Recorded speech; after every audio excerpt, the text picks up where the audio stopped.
but this is the panoramic view of Reading. And the weather always looks like this. And this is, you know, good old cloudy day. Well, that's okay, because it was sunny as, you know, it was hotter than the planet Venus here a couple of days ago. So that's okay.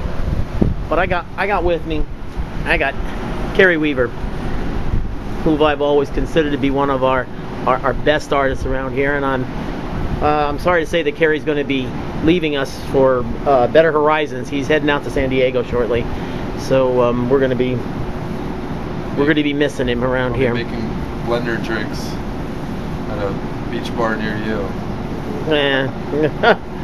No, you're going to do well. You're going to do well. And switching over to Adobe as my medium.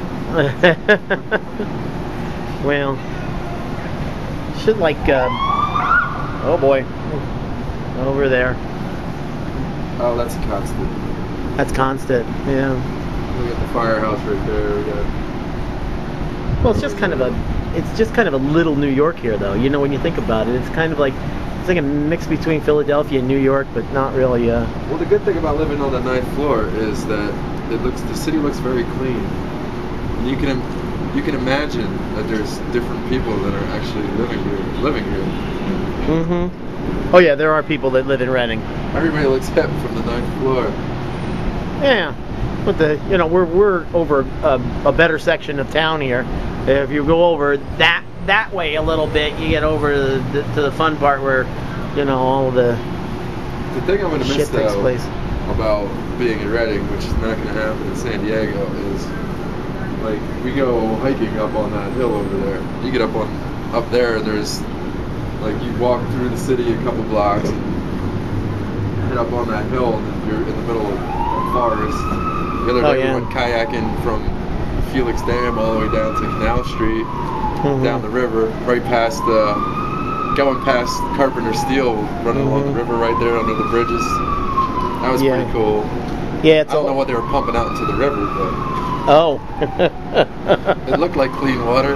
I don't know, something they called effluvia, but they didn't tell us exactly what that meant. I'm sure it's just clean water they use for cooling. That's right. That's right. Like they do down at Limerick Power Station too. The fish were a little jumpy. They were a little jumpy, and what was the one that you had that was glowing? The one that nice like green little. Hey, it makes them easier to catch, you know. Easier to catch, and you can light your apartment without using electricity. Yeah, it was pretty interesting though to see. That was my first real trip besides walking down by the river on the Tier Trail. Just seeing it from that perspective. There's a guy down there who was fishing out of a kayak. He said he caught like 40 fish that day. So yeah, true enough.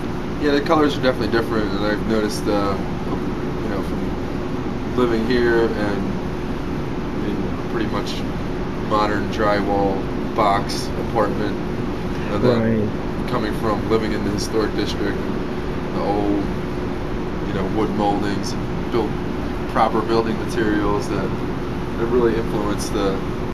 Well, the air quality is a lot different out there, I'll tell you that. I noticed it as soon as I got off the plane. Better air quality? Better air quality. It's supposed to be yeah. Well, that's San Diego. We're not talking about LA, you know. She says the energy's better out there, so. Yeah. Oh, I think so too. I think so too. It's kind of like, you know, like I was told that I should move out there because it's more my kind of people, you know. I'll be the judge of that. Yeah, you let me know then. I gotta make sure you get my email and shit. I'm just worried about people being up with teeth like a little too granola. Oh, you'll have to swing them your way. Hey, let's take a look at some of your artworks before we do that. Before it's gone. Yeah, before it's gone. That seems to be the real issue. Yeah. So you got this big one on the wall here, like above. Caden. Above Caden over here. So you get some idea of the size. He's 8 foot tall. So that's a huge piece, I'm telling you. Man. They're kind of like the pieces that for whatever reason people didn't buy. I just don't get it. I don't get it either. They have no idea what they're doing. Maybe after I leave it'll be worth money, or Maybe I'll just tell people that I've died and I'm not moving.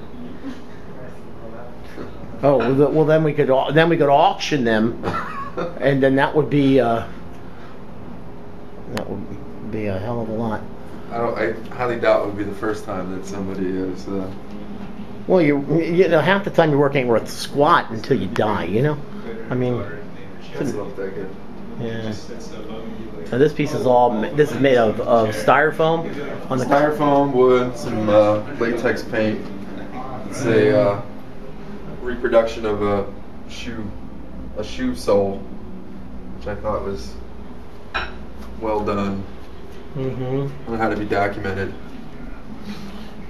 See, now who would come up with that? That's my question.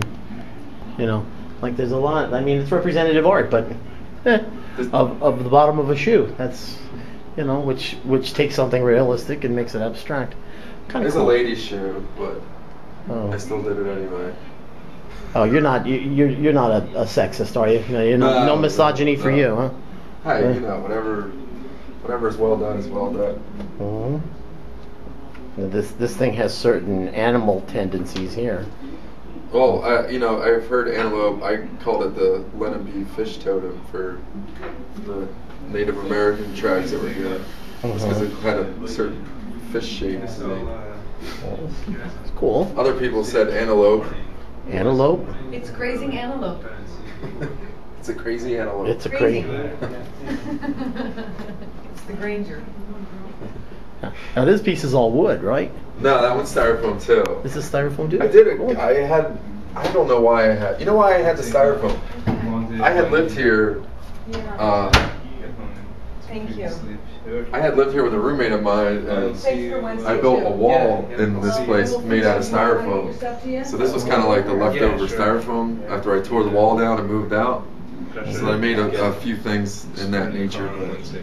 But, these two are the ones that are left that didn't get cannibalized or sold or whatever else. I didn't really like working in styrofoam just I because got a couple big suitcases. just a mess that it.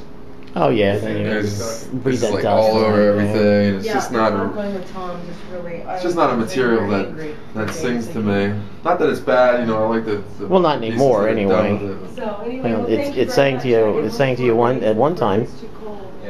and this is metal. So you work a lot in metal too. So you were. I like just like the characteristics of metal. I work. I love it. To me, it's the easiest material for me to work in, and for whatever reason, people seem to think it's not that it's easy, but I don't know. It just comes easy to me to work with. I think it gives it some sort of mystery to people. Well, Jane's coming into town tomorrow. We're going to the ball game, and then I think probably heading up to the tap room. So. Oh, the tap room. Yeah, or which is spinning. Or the Mike's Tuesday night thing. That one too. That was kind of in the same group. Those were on metal and built up paint, and then basically took a utility knife and scored into the paint and then Very cool. repainted over different sections to get the texture. And you got this one here sitting on your air conditioner. Yeah. That's cool. You know, a lot of these newer sculptures that I did out of metal were they kind of reminded me of farm equipment that you'd see, you know, driving around just in Pennsylvania, Berks County. And you see like an old piece of rusted farm equipment sitting there. You know, not quite sure what its intended use was. Like the one sitting on the coffee table, I called pumpkin gin because it looked like something you attached to the back of a John Deere and pick pumpkins with it. Oh yeah. Although I doubt there's a pumpkin gin, but it just seems Or like a catchy title. or it's pumpkin chunkers, you know. Pumpkin chunkers, what? Yeah, or chuckers or whatever, chunkin' pumpkins or Just whatever. to try to give a little insight into the, you know, what I was seeing. But I always thought it was kind of interesting. Well, I want to thank you for letting me do this, and also I want to wish you a lot of luck. Thank you, sir. Yeah, absolutely.